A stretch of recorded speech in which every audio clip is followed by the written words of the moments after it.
Blighted Theater in Massena getting $2 million in a state grant. We learned from 7 News reporter Thomas Caffarella what that money is going to do. This may look like this video was taken outside, but it was from inside of Shine Theater in Massena.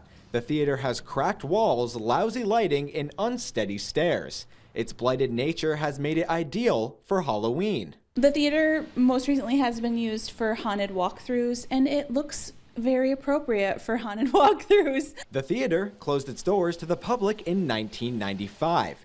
20 years later, the Massena Arts and Theater Association bought it with the hopes of revitalizing the 14,000 square foot property, something the village wanted too. Now a state grant will help make it happen.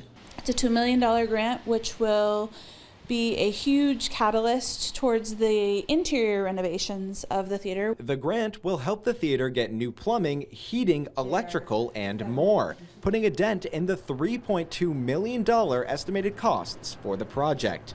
Village leaders believe the renovations will have a downtown domino effect. This is just another big piece of that puzzle, you know, kind of one of the main tenets of downtown. It coming back to life is really big for the redevelopment of the community. And they aren't done. Massena Arts and Theater Association are applying for another state grant worth $640,000. They expect it to be done by 2026.